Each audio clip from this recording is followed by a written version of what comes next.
अस्सलाम वालेकुम नाज़रीन, मैं हूं डॉक्टर मसूद परवेज़ और आप मेरा यूट्यूब चैनल देख रहे हैं। आज का टॉपिक बायोफ्लाक पे ही है, लेकिन बड़ा यूनिक किस्म का टॉपिक है कि वो कौन सी मुश्किलात हैं जो फार्मर को पेश आती हैं बायोफ्लाक लगाने में और उनका हल क्या है। तो आज इस पे बात होनी है। बदकिस्मती से हमारी कौम जो है वो अभी तक कोई रिसर्च वर्क करती नहीं है। जो भी काम हम करते हैं वो इंडिया से कॉपी करते हैं। इंडिया क्या कर रहा है, थाईलैंड क्या कर रहा है। मैंने जब इस पे रिसर्च की कि बायोफ्लाक टैंक की हाइट जो है वो 4 फुट क्यों रखी जाती है, तो मुझे इवन कहीं से भी कोई जवाब नहीं मिला। फिर मुझे खुद सर्च करना पड़ा कि इसकी क्या वजह है कि बायोफ्लाक टैंक का डिज़ाइन ये रखा जाता है, हालांकि ये हमारे सिस्टम में अच्छे तरीके से सपोर्ट नहीं करता। इसके डिसएडवांटेजेस हैं, एडवांटेज कोई नहीं है। तो आज इस पे बात होगी और इंशाल्लाह आपको बोर्ड पे मैं समझाऊंगा कि असल डिज़ाइन होना क्या चाहिए और डिज़ाइन चल क्या रहा है, और ये कौन लोग हैं जो इस तरह का डिज़ाइन बनाते हैं और क्यों बनाते हैं। आपने भी सोचा होगा कि इस तरह का डिज़ाइन क्यों है। हर चीज़ की कोई ना कोई वजह होती है, कोई साइंटिफिक उसकी रीज़न होनी चाहिए। लेकिन जो टैंक इस वक्त हमारे यहाँ मछली के लिए लोग लगा रहे हैं, उसकी जब वजह मैं आपको बताऊंगा तो आप हंसेंगे कि यार ये वजह थी जिसकी वजह से ऐसे टैंक लग रहे थे, और इसका ये नुकसानात सिर्फ इस छोटी सी वजह की बदौलत लग रहे थे। तो आज इस डिज़ाइन पे बात होगी। आमतौर पे बायोफ्लाक टैंक की हाइट जो है वो 4 से 4.5 फुट रखी जाती है और उसमें पानी जो है वो 3 फुट रखा जाता है। अब 3 फुट पानी जब होगा तो आप देखें कि जो हवा है वो दीवारों से टकरा के तो पानी तक नहीं पहुंच पाती अंदर, यानी हवा ऐसे तो नहीं जाती ना, ऐसे उसने जब भी उसकी डायरेक्शन होगी सीधी होगी, तो जिसकी वजह से हमारा डीओ लेवल जो है, डिजॉल्व ऑक्सीजन लेवल, वो टैंक में कम हो जाता है और इस बात पे कोई बंदा भी गौर नहीं कर रहा। इवन ये है कि जब इसको आप स्टडी करेंगे कि थाईलैंड में या दूसरे मुल्कों में, तो वहां पे भी आपको कोई यूनिवर्सल रूल नजर नहीं आता। आप देखेंगे कि अक्सर जो है वो जो बायोफ्लाक टैंक लगे हुए हैं वो बंदा के साथ खड़ा है तो उसके ये गोडे तक, जिसको गोडा आप कह लें या नी जॉइंट कह लें, यहां तक टैंक होता है और उसको सिर्फ 2 इंच नीचे रखा जाता है, पानी को 2 या 3 इंच। अब जब हवा गुजरती है, एयर करंट आता है, तो उसमें ऑक्सीजन जो है उसकी सतह से उसमें डिजॉल्व हो जाती है और फिश जो है वो कंफर्टेबल रहती है। लेकिन हमारे यहाँ टैंक इस तरीके से बनाए गए हैं या बना रहे हैं लोग कि वो अंदर हवा जा ही नहीं पाती और हम इरेशन पे ही टोटली फोकस करते हैं। अब हमारे यहाँ प्रॉब्लम भी ज्यादा है, बिजली कभी होती है कभी नहीं होती, कभी ब्लैकआउट हो जाता है, कभी कुछ हो जाता है, कभी कुछ हो जाता है। तो हमें तो ऐसे टैंक डिजाइन करने चाहिए थे जिसमें खुद ब खुद ऑक्सीजन डिजॉल्व हो। अब ये जो इरेशन सिस्टम है ये क्या करता है, ये बेसिकली आपकी बॉटम से ऑक्सीजन ऊपर लेके आता है और निचले लेवल पे ऑक्सीजन को डिसॉल्व करता है, यानी बबल जो है वो नीचे से ऊपर आ रहे होते हैं। अब अगर इसकी जो है हाइट वो कम कर दी जाए तो फिर क्या होगा कि ज्यादा जो ऑक्सीजन है सतह पे, आमतौर पे इरेशन ना भी करें तो ऑक्सीजन लेवल बहुत हाई होता है और उसको जरूरत नहीं होती। इसीलिए जब ऑक्सीजन कम होती है तो मछली सतह पे आके मुंह खोल लेती है, क्योंकि उसको पता है कि ये पानी जो ऊपर 1-2 इंच है इसमें ऑक्सीजन ज्यादा है और वो वहां से आके लेती है। अब इस सिनेरियो में जो पंगेशियस है, पंगेशियस फिश को तो वैसे भी कोई इरेशन की खास जरूरत नहीं होती, क्योंकि मीकोंग जो रिवर है जहाँ पे मैं थाईलैंड में मैं विजिट भी किया है, वहां पे तो पानी की ज्यादा से ज्यादा डेप्थ है ही 2 फुट। तो 2 फुट में ये क्या करती है कि ये एयर ब्रीदर है, इसने अपने आप को डिवेल्प कर लिया है, ये ऊपर आती है और हवा से मछली सांस लेती है। इसको अगर आप स्टोन ना भी लगाएं तो मछली बड़ी कंफर्टेबली पल सकती है। अब जब आपका अमोनिया बनता है तो वो क्या होता है यह है कि आपकी 4.5 फुट या 5 फुट डेप्थ से अमोनिया, क्योंकि सतह पे पड़ा होता है, गोबर वगैरह या फीड के जो गली सड़ी फीड है वो सतह पे होती है, उसमें जो अमोनिया निकलता है तो उसको ऊपर जाने के लिए पूरे पानी में से गुजर के जाता है और पूरे पानी की जो अमोनिया कंसंट्रेशन है वो हाई हो जाती है। और जब हाई हो जाती है तो जाहिर है वो नुकसानदेह है, अमोनिया तो नुकसानदेह है। जब भी अमोनिया आपका हाई होगा मोर्टेलिटी मछली की होगी। अब इसको बाईपास करना चाहिए था, लेकिन पहले मैं इससे सबसे पहले आपको ये बता दूं कि ये 5 फुट दीवारें क्यों बनाई जाती हैं और बाकी जो उसका नीचे पेंदा है उसको 12 फुट क्यों रखा जाता है। इसकी सिंपल सी रीजन थी कि हमारे यहाँ जो तारपुलिन आती है उसका जो रोल आता है वो 5 फुट हाइट का है। अब 5 फुट हाइट वाला जो बंदा इसको तारपुलिन को वेल्डिंग करता है या इसका जो मैन्युफैक्चरर है वो नॉन टेक्निकल है। वो क्या करता है कि वो 5 फुट का रोल जाया नहीं करना चाहता कि अगर मैं इसको 3 फुट का या 3.5 फुट का बनाऊंगा तो मेरा 2 फुट जाया हो जाएगा। तो वो इसलिए इसकी अपनी कीमत पूरी लेने के लिए, अपनी वेस्टेज बचाने के लिए वो इसकी हाइट को 5 फुट रखता है। आप बेशक फोन करके देख लें कि इसकी और कोई वजह इसके अलावा कुछ नहीं है। अब जो जाली वाला है, जो जाली आप लगाते हैं वो आमतौर पे आप 4 फुट की जाली मिलती है मार्केट में, 4 से 3.5 की नहीं मिलती, 3 फुट की भी नहीं मिलती। इसलिए वो जाली और तारपुलिन की वेस्टेज बचाने के लिए आपके टैंक जो हैं वो 4 फुट हाइट के बनते हैं और अगर उसका स्लोप काउंट करें तो वो तकरीबन 4.25 फुट बन जाता है। अब ये वेस्टेज इतनी इंपॉर्टेंट नहीं थी।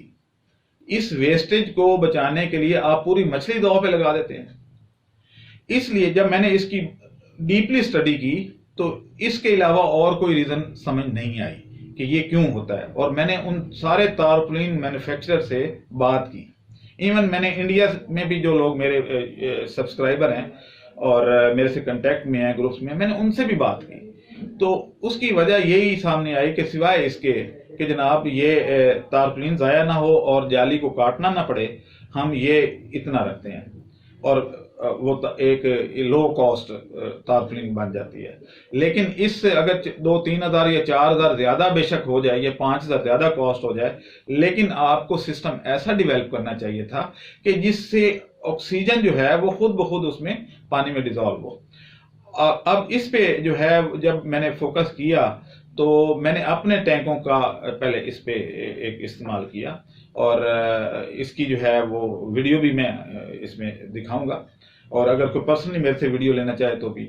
जब मैंने उसकी हाइट 3 फुट की तो और जो पानी का लेवल था वो 2 फुट 10 इंच रखा, तो उसके बाद जो है उसकी इरेशन बेहतर होगी। मैंने फिर आहिस्ता आहिस्ता एक टैंक में नॉर्मली 12 स्टोन लगते हैं, मैंने पहले 2 स्टोन उठा लिए कि शायद इसका डीओ कम हो जाए, लेकिन नहीं हुआ, डीओ पूरा रहा। फिर आहिस्ता आहिस्ता कम करते करते अब मैं 6 स्टोन जो है वो इस्तेमाल कर रहा हूं और अब भी डीओ मेरा जो है वो पूरा है। तो अब मैं इसकी शावरिंग सिंपली अगर कर दूं, यानी फुआरे से पानी ऊपर नीचे से उठा के ऊपर मैं डाल रहा हूं, तो अब मैं ये चाह रहा हूं कि ये सारे जो हैं स्टोन ये मैं निकाल दूं, सिर्फ शावरिंग से डीओ पूरी हो जाए। और अगर आप शावरिंग से डीओ पूरी कर लेते हैं तो आपका एक तो टैंक का खर्चा कम हो जाएगा, 25,000 रुपया तो सिर्फ आपका डायाफ्राम पंप पे लगता है तकरीबन। उसके बाद स्टोन्स पे पैसे लगते हैं, उसके बाद आपकी पाइपिंग पे पैसे लगते हैं, उसकी वायरिंग पे पैसे लगते हैं, ये सारी चीजें बाईपास हो जाएंगी और ये बायोफ्लॉक टैंक एक अच्छा मॉडल बन जाएगा फॉर फिश फार्मिंग और उसमें नुकसान भी नहीं होगा। यानी बिजली का इसमें इस्तेमाल बहुत थोड़ा रह जाएगा, सिर्फ शावरिंग के लिए। वो एक सोलर प्लेट से भी एक टैंक की 325 वाट की अगर आप सोलर प्लेट लगाते हैं तो उसकी शावरिंग हो जाती है। अब अगर ये रात को अगर करें तो सिंपली एक बैटरी उसको सपोर्ट कर लेती है, क्योंकि वो 12 वोल्ट के छोटे छोटे पंप लगाए हैं हमने जिससे वो शावरिंग हो रही है। अब शावरिंग का जो तरीका है वो भी थोड़ा सा मैं आज आपको बताता हूं। तो इस सिलसिले में जो है मैं अभी बोर्ड पे आपको लेता हूं और आप जो है इसमें डायाग्राम के जरिए आप समझेंगे कि डिजाइन होना क्या चाहिए। तो आज मैं आपको अभी डायाग्राम के जरिए समझाता हूं। हमारे चैनल को सब्सक्राइब करें और साथ में बेल आइकन को भी दबा दें ताकि हमारी हर नई आने वाली वीडियो आप तक बआसानी पहुंच सके। अच्छा, अब हमारे यहाँ जो टैंक बनते हैं वो इस डिजाइन के बनते हैं, यानी ये तकरीबन 7 से 8 इंच की स्लोप होती है और इसमें पानी ये 4 फुट से 4.5 फुट होता है और पानी जो है इसमें 3 फुट तक लोग भरते हैं। अब आप खुद देखें कि हवा अगर इधर से चल रही है तो वो यहाँ आके इस दीवार से टकरा के तो बाहर चली जाएगी, इस पानी पे उसका असर नहीं होगा। लेकिन अगर ये इतना रिमूव कर दिया जाए, यानी ये इसका जो है साइज वो नीचे कर दिया जाए और 2 इंच नीचे पानी रखा जाए, तो ये जो हवा आ रही है ये यहां से इसको टकरा के और ये इसको सैराब करती हुई ये बाहर निकल जाएगी। अब इस सूरत में आपकी जो इरेशन है वो नेचुरल तरीके से हो रही है। अब आप ये देखें कि दरिया में किसी ने क्या इरेशन स्टोन लगाए हुए थे, वहां पे सैचुरेशन कैसे होती है, वहां पे अल्लाह ताला ने यही सिस्टम रखा हुआ है। वहां पे आप किसी झील में देख लें मछली कंफर्टेबल है, आप नहर में देख लें मछली कंफर्टेबल है, तो वहां पे यही सिस्टम होता है कि हवा जो है ये इस तरफ से ऐसे टच होके तो ऊपर चली जाती है इधर, और इसकी सरफेस जो है उसका डीओ लेवल अप होता है। अब यहाँ पे हम क्या गलती कर रहे थे कि हमने दीवारें इधर 1 फुट छोड़ देते हैं इधर भी, जिसकी वजह से हवा ऐसे नहीं आ सकती कि ऐसे जाए फिर इधर आए और इसके ऐसे होके तो ऐसे चली जाए, ये पॉसिबल नहीं है क्योंकि हवा सीधी चलती है, वो जिग जैग तरीके से नहीं चलती। तो अब जो हम टैंक बना रहे हैं और जो डिजाइन हमने अप्रूव किया है with the consultation of manufacturer, वो ये है कि हम ये टैंक एक तो स्लोप ज्यादा कर रहे हैं, ये इस तरह के यानी टैंक जैसे कढ़ाई होती है तो इस तरह के जब आप बनाएंगे तो ये सरफेस एरिया इसका ज्यादा हो जाएगा। अब जहां पे ये 12 फुट का हो रहा था अब ये तकरीबन 14.5 फुट का होगा। अब सरफेस एरिया बढ़ने से डीओ लेवल बढ़ जाता है क्योंकि यहाँ पे ज्यादा एरिया को हवा टच कर रही है। अब इस सूरत में इसका डीओ लेवल नेचुरली बढ़ जाएगा। अगर बिजली चली भी जाती है तो मछली जो है वो इस एरिया यानी यहां से 2 फुट पानी है सिर्फ, तो इस 2 foot is enough for fish, तो ये खुद भी थोड़ा सा ऊपर आके तो ये ले लेगी। इसी तरीके से जो अमोनिया है वो फौरी तौर पे अगर गैस बनती भी है तो ये बाहर चली जाएगी, ये 4-4.5 फुट ट्रेवल नहीं करेगी और इस तरीके से अमोनिया का नुकसान भी कम होगा। तीसरी बात जो प्लस पॉइंट है वो ये है कि जब ये वाटर लेवल 2 से 3 फीट के दरमियान होता है या इससे भी दरमियान में 2.5 फुट रख लें तो आप इसको देख भी सकते हैं मछली को। अगर 4 फुट होगा तो क्योंकि उसमें बायोफ्लाक होता है वो नजर नहीं आती मछली कि जिंदा नीचे पड़ी है या मुर्दा हालत में पड़ी है, तो इस तरीके से आप मछली की मूवमेंट को भी देख सकते हैं। और अगर यहाँ पे कोई स्लज जमा है तो वो भी आपको नजर आ जाती है। वैसे हमने लाइट्स भी मंगवा रहे हैं जो पानी में आप आसानी से देख सकें, तो वो लाइट्स जल्द ही अवेलेबल होंगी हमारे पास।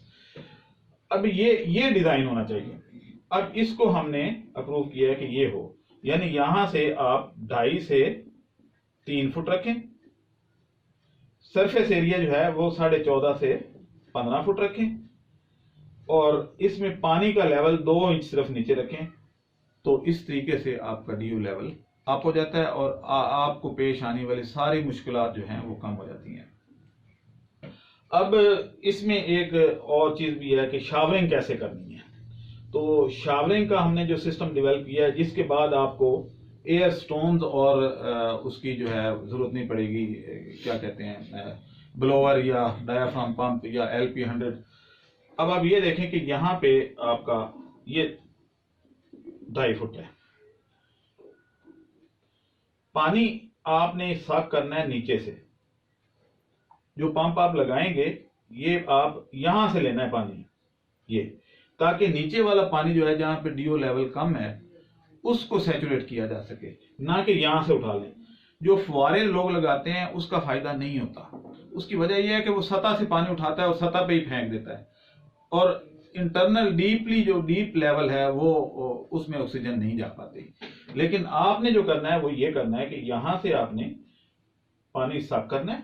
ये पंप यहां लगा होगा सबमर्सिबल पंप, तो ऊपर से एक कड़ाई नुमा एक चीज आप रखेंगे, ये इसके ऊपर आपका शावर होगा। जब ये इसके ऊपर पानी गिरेगा तो इसको ज्यादा देर ये स्टे करेगा, यहां से जाएगा, और इसकी बहुत पतली सी एक लेयर होगी। जितनी पतली लेयर होगी उसमें उतनी ज्यादा ऑक्सीजन जाएगी। अगर आप ज्यादा थिक लेयर रखेंगे तो ऑक्सीजन उसमें कम होगी। अब ये पानी कुछ इस तरफ से गया और ये नीचे गिर गया। यहाँ पानी आ कहां से रहा है? नीचे से। फेंक कहां रहा है? ऊपर। यानी नीचे वाला पानी ऊपर आ रहा है और ऊपर वाला पानी जो है वो आहिस्ता आहिस्ता नीचे जा रहा है। इधर से भी ऐसे ही होगा ये।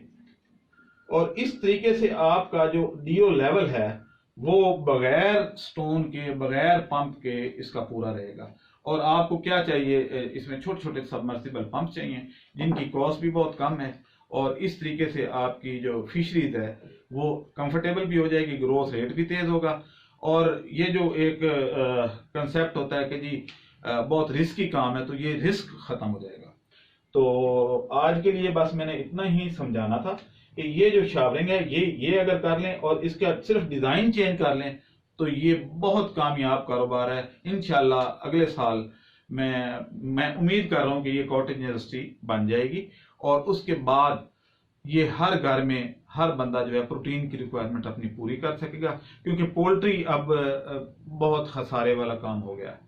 तो इसमें क्योंकि खुराक की जरूरत ना होने के बराबर है, बहुत कम जरूरत होती है खुराक की, नेचुरल फीड पे पल रही होती है। तो एक तो ऑर्गेनिक है, दूसरा ये खुशखबरी ये है कि मेरे पास झींगे के बायर भी हैं और फिश के बायर भी हैं। तो अगर किसी की मछली ना उठे तो मेरे से रब्ता कर ले, हम उठवा देंगे, हम उसकी हेल्प करेंगे। अब मुझे इजाज़त दें, नए टॉपिक जल्द इंशाल्लाह इससे भी इम्पोर्टेंट टॉपिक पे हम आएंगे, और इससे ना सिर्फ कॉस्ट कम होगी बायोफ्लॉक टैंक की, बल्कि प्रॉफिट इंक्रीज होगा। अब मुझे इजाज़त दें, मेरा चैनल सब्सक्राइब कर लीजिएगा। अल्लाह हाफिज़।